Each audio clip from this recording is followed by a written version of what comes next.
सुप्रभातम। आज जो हम लोग पढ़ेंगे वर्ग दसम का प्यूसम भाग 2 के जितने भी संस्कृत का लेखक है और किसने क्या चीज़ लिखा है उसके बारे में हम लोग पढ़ेंगे। ये देखिए, ये संस्कृत के लेखक का नाम और किस पाठ से लिया गया कहानी, कहाँ से लिया गया है, इसके बारे में हम आप लोगों को बताते हैं। ठीक है, तो ध्यान से देखिएगा, यहाँ से 2-4 मार्क आप लोगों का फाइनल हो जाएगा। जैसे देखिए, वो भी ट्रिक से बताएंगे। तो यहाँ लिखा हुआ है व्याघ्रापथी कथा।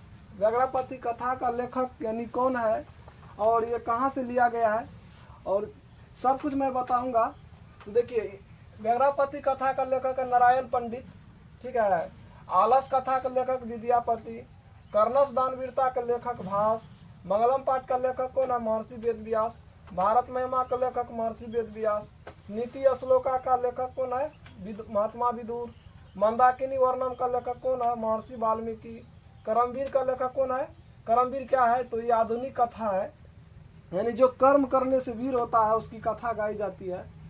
तो ये इसका लेखक है और ये लिया गया कहाँ से, जैसे व्याघ्रापथी कथा का लेखक है नारायण पंडित, ये हितोपदेश से लिया गया है।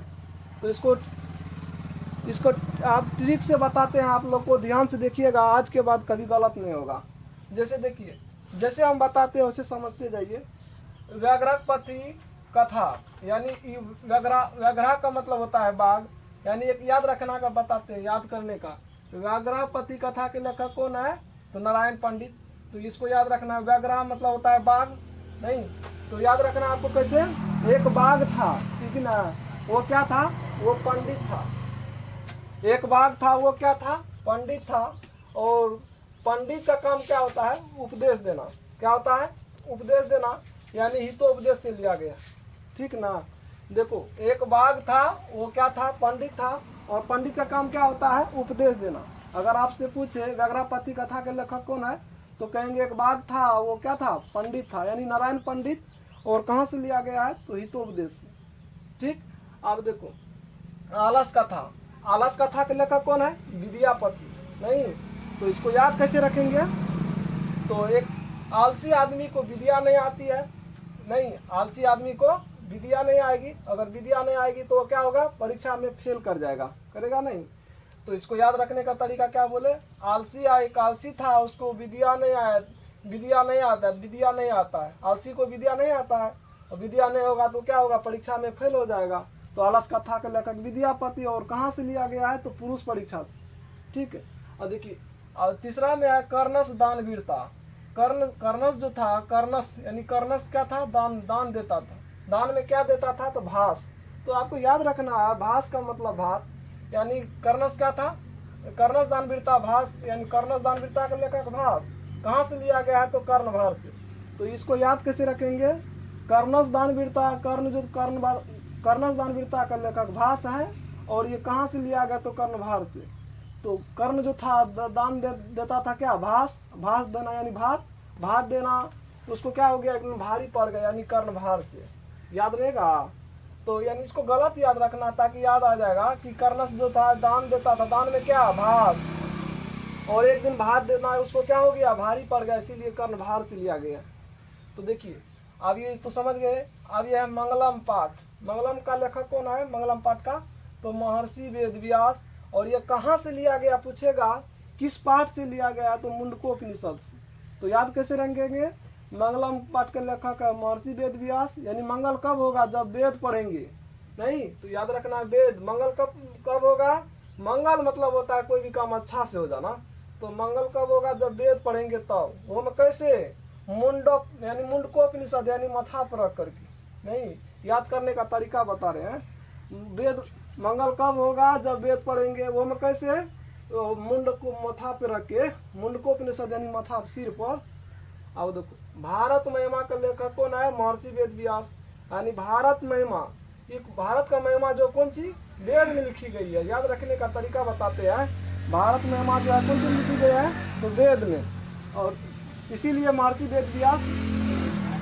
और ये कहाँ से लिया गया है, तो विष्णु पुराण से। तो यानी इसको याद रखने का तरीका है। वेद व्यास वेद जो है बहुत पुराना है, इसीलिए विष्णु पुराण से लिया गया। अगर आपसे पूछे भारत महिमा का लेखक कौन है, कहे भारत महिमा, भारत की महिमा वेद में लिखी गई है और ये बहुत पुरानी है, यानी विष्णु पुराण। देखिए अब ये 6 नंबर में है नीति श्लोका। नीति श्लोका का लेखक महात्मा विदुर नहीं, तो आपको याद कैसे रखना है, नीति यहाँ है ना, नीति। नीति नीति का मतलब होता है नीति, चाल चलन।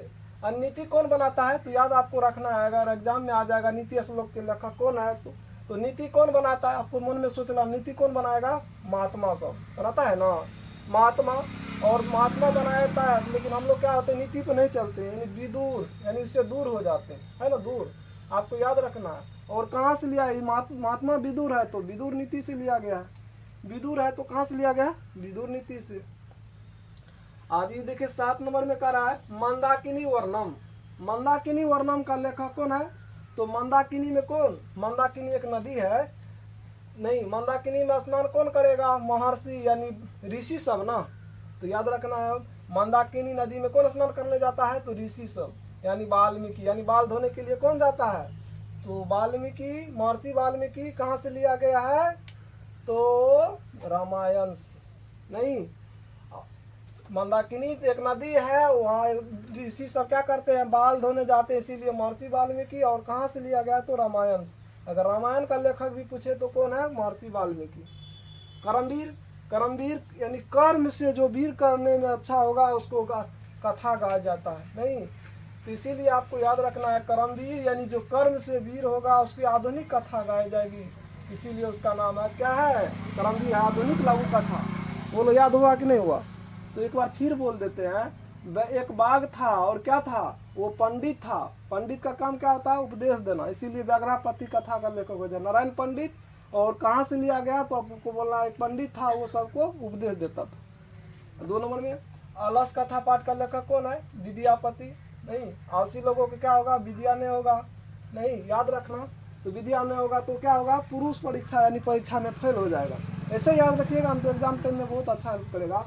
जैसे देखिए कर्णस दानवीरता, कर्ण जो था दान